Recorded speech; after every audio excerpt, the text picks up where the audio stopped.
Coucou, alors ce matin je me suis réveillée, je me suis rappelé une question qu'on me posait très souvent. Je suis en train de prendre mon petit déj. Je me suis rappelé d'une question qu'on me posait très souvent qui est Laetitia, comment tu fais pour t'en foutre du regard des gens, de ce que tu penses les gens de toi, tout ça, tout ça. Il me semble que j'ai déjà répondu plein de fois à ces questions-là dans différentes vidéos, mais j'aimerais peut-être faire une vidéo qui regroupe un peu toutes mes réponses. Ou en reparler parce que je pense que c'est important et parce que je me rends compte en fréquentant beaucoup de gens et notamment des femmes qu'on a toujours ce regard, cette peur, cette pression du regard sur nous en permanence et c'est toujours très compliqué. Alors pour contextualiser, si jamais tu tombes sur cette vidéo qu'on ne se connaît pas,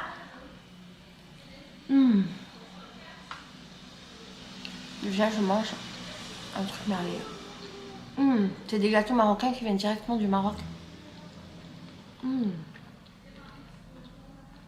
Incroyable. Alors, j'ai 38 ans. Ce qui veut dire que la période où j'aurais pu être moins à l'aise avec le regard des autres, de la vingtaine, c'est déjà derrière moi. Tout ce que je vais te dire là, c'est mon expérience et ce que j'ai appris avec les différentes années. Peut-être que quand j'avais 20 ans, je réfléchissais pas comme ça, mais si ça se trouve, cette expérience que j'ai, je vais pouvoir te la passer pour que tu prennes de l'avance sur moi et que tu ne gâches pas de l'énergie, du temps à te soucier du regard des autres. Pour contextualiser encore, je suis d'origine algérienne, j'ai grandi dans une famille arabe et j'ai été mariée très longtemps avec un Français d'origine algérienne aussi. Et dans notre culture, on a le poids du regard, du jugement qui est très fort. Également, je suis youtubeuse, donc ça veut dire que tous les jours de ma vie, je m'expose au jugement d'autrui et cet autrui, je ne le connais même pas. Et en plus de ça, comme j'organise des voyages pour les femmes, j'ai une maison d'hôtes, et bien les gens qui me regardent sur YouTube peuvent me rencontrer dans la vraie vie en permanence parce qu'on habite ensemble. Je suis aussi guide ici à Rio, donc on habite ensemble. Et donc, moi j'ai toujours la peur de décevoir les gens. Et également, je peux avoir cette peur d'être jugée par rapport à ce que je propose sur YouTube et qu'est-ce que je suis dans la vie et que les gens se disent oui en fait Laetitia c'est pas ouf. C'est une vraie peur. Ça c'est pour contextualiser. En réalité, même si toute ma vie j'ai été confrontée au regard des gens par rapport au choix de vie que j'ai fait, par rapport à la personne que j'étais, j'ai toujours réussi à me détacher complètement. Je pense qu'il y a quelque chose qui vient de l'éducation. Ma mère m'a éduquée pour que je ne sois pas attentive au regard des autres et ça c'est une réalité. C'est quelque chose qu'elle m'a passé, qu'elle m'a transmis. Je pense aussi que c'est toutes mes expériences de vie et les choix aussi que j'ai fait qui m'ont appris à ne pas trop me soucier de ce qu'on pouvait penser de moi. Quand je dis mes choix de vie, je pense que j'étais toujours un peu en marge dans ma vie, j'étais un peu différente. Je sais qu'on dit tout ça, qu'on est différent, qu'on est nanana. Bon, oui, on l'est tous. Et c'était vraiment le ressenti que j'avais, j'étais toujours un peu à part et un peu, j'étais un peu la bizarre ou j'étais un peu la meuf pas sociable. Quand j'étais plus jeune, j'avais des lunettes, je m'habillais un peu comme une meuf des années 40, je sais pas pourquoi c'était mon style. Je lisais beaucoup, je passais mes récréations à lire. Après quand j'étais au lycée, j'étais absolument pas populaire, bien au contraire, on se foutait beaucoup de ma gueule. On s'est beaucoup foutu de ma gueule quand j'étais jeune. Et après, en étant une adulte, j'ai fait des choix de vie qui étaient peut-être singuliers par rapport à mes activités, à mon travail. J'ai fait des longues études, ça c'est pas singulier. Mais j'ai eu des entreprises très très jeunes. J'ai arrêté mes études pour avoir des entreprises. J'ai été pom-pom girl, j'ai travaillé en boîte de nuit. Je me suis mariée jeune. J'ai été dans mon délire écolo-bio et j'ai été énormément jugée et moquée par plein de gens à ce moment-là. J'ai quitté la France du jour au lendemain, fait le tour du monde, je suis arrivée au Brésil. J'ai fait des choix là-dedans, dans ma manière de vivre. J'ai fait les choix de parler de ma manière de vivre directement sur Internet et donc de m'exposer au regard de tout le monde, des gens de ma famille, pas de ma famille et des gens de YouTube. J'ai un peu trop contextualisé, je trouve. Alors, le premier truc important, quand tu te poses la question de comment faire, je suis bloquée par le regard des gens, tout ça, pardon, déjà c'est de prendre du temps et boire du thé.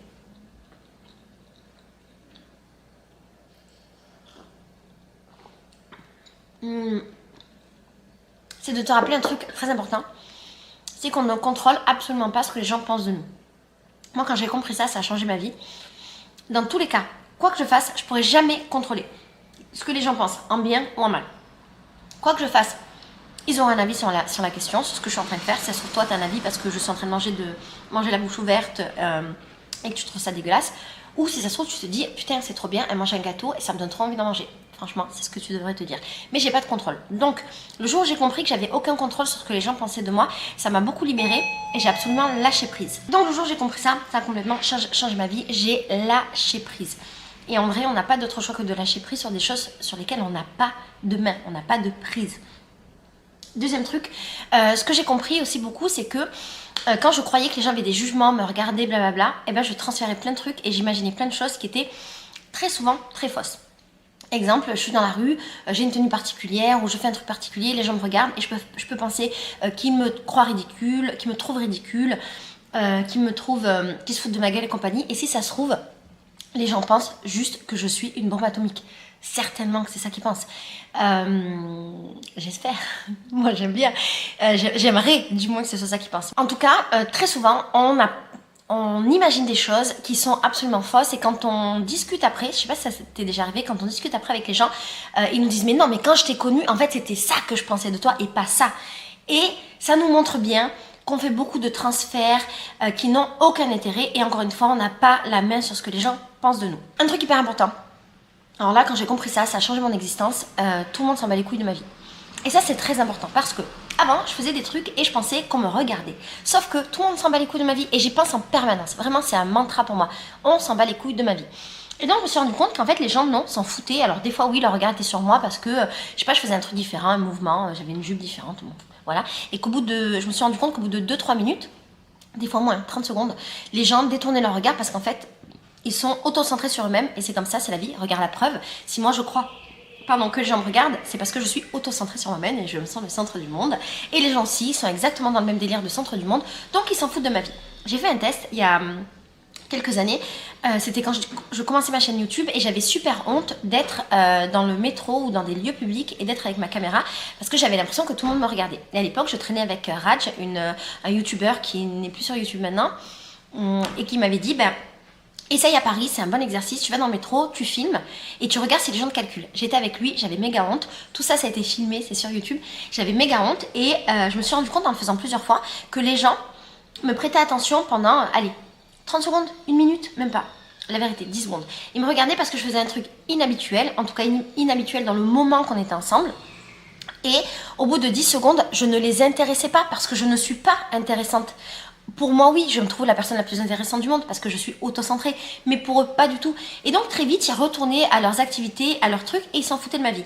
Quand j'ai compris que je n'étais pas importante, en tout cas, je suis importante pour moi, mais pas pour les autres, ça a changé ma vie. Maintenant, quand je fais un truc, je vois qu'on me regarde, je me dis, les gens s'en battent les couilles, effectivement, ils détournent le regard et je fais ma life et c'est bien.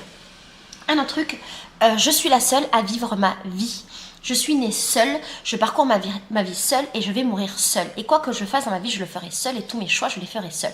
Partant de ce principe, je ne peux pas accorder d'importance à un autre être humain et à la vie d'un autre être humain sur ma propre vie et mes propres choix. Ça, c'est hyper important. Et pareil, quand j'ai compris ça, bien sûr, à 20 ans, je ne l'avais pas compris, donc je te le passe, comme ça, peut-être tu vas gagner du temps dans ta vie. Quand j'ai compris ça, ça a changé mon existence. Je suis seule à faire mes choix, je serai seule à assumer les responsabilités de mes choix, de mes actes. Donc, personne ne peut avoir le moindre avis à émettre sur mes choix. Ils peuvent le faire, très bien, ça les regarde, c'est du temps perdu pour eux, mais en tout cas, moi, ça ne peut pas m'atteindre. Ça peut être très dur à entendre de dire oui, on est seul, on va mourir seul, mais c'est une réalité, on est seul dans cette vie. On a des gens, oui, qui gravitent autour de nous, c'est génial. Mais la finalité, c'est qu'on est des êtres humains uniques. On a réussi à sortir tout seul de la chatte de notre mère. On va réussir à aller tout seul à la fin de notre vie. Il y a un moment, on est assez fort pour pouvoir faire cette vie-là, assumer tous nos choix de vie sans avoir besoin d'écouter la vie des autres humains qui ne sont pas nous, qui ne connaissent pas les tenants et les aboutissants, qui ne sont pas dans notre tête, qui n'ont pas vécu notre vie, nos traumas, nos réussites, nos échecs, tout ça. Donc on ne peut pas accorder la moindre importance à la vie de ces personnes-là extérieures à nous-mêmes. Un truc que j'ai compris très important, c'est que la plupart des gens qui émettent des critiques, parce que même si on se persuade et on se dit que les gens s'en foutent de nous, il y en a qui s'en foutent pas, et il y en a pour lesquels c'est important d'avoir un avis sur ta vie. Peut-être que la leur n'est pas assez pleine. pourquoi pas. Ce dont je me suis rendu compte, pardon, avec les années, c'est que très souvent, l'avis, le jugement, la critique qui était émise à mon encontre, c'était une projection des peurs des gens. Les gens, leurs propres peurs, leurs propres traumas, leurs propres barrières mentales dans la vie. Et en fait, comme c'est très dur à exprimer, à surmonter, tout ça, ben généralement, qu'est-ce qu'on fait, nous les humains, parce qu'on est un peu cons et qu'on a que ça à faire dans notre vie, et ben on les jette sur les autres gens et on critique ce que, en vérité, souvent, on critiquerait de nous-mêmes ou ce qui nous fait peur. Exemple, je suis une meuf, je vais parler de la vulgarité d'une autre meuf. Déjà, c'est pas soror, faites pas ça. En plus de ça, ça sert à rien. Mais surtout, quand je fais ça, je mets en fait en lumière mes propres peurs par rapport à mon propre rapport à mon corps, par rapport à l'éducation que j'ai reçue, peut-être par rapport à un souvenir, quelque chose de désagréable, une réflexion que j'ai eue, et je le balance là sur les autres meufs parce que je suis pas capable de l'assumer et de régler mon propre problème.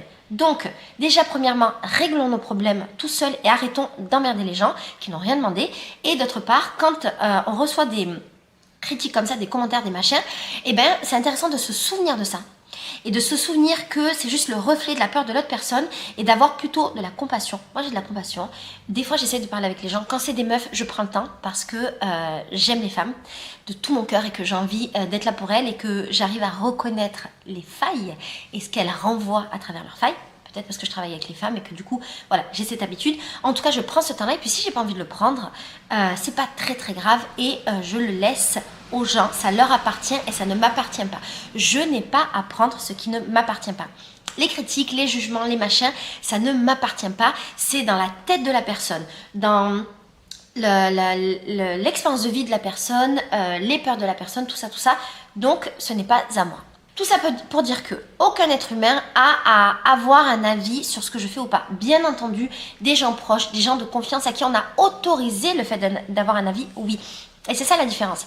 Pourquoi moi j'ai pas peur du regard des autres? Parce que j'autorise pas les gens à avoir un avis sur moi. Quand je suis sur YouTube et compagnie, les gens ont un avis, c'est super, youpi, ça leur appartient. Et à partir du moment où ça leur appartient, ça ne me concerne plus. Et ça ne me concerne pas tout court. Donc, ils peuvent l'avoir, ça me passe au-dessus. Quand je donne cette opportunité, cette occasion aux gens que j'aime, qui sont de confiance et qui sont safe, ça veut dire que je sais que ce sont des gens qui vont me donner un véritable avis constructif, bienveillant et rempli d'amour. Cet avis-là, je l'accepte, je l'autorise. Donc, je crée un espace pour qu'il existe. Les autres avis, je ne crée pas d'espace.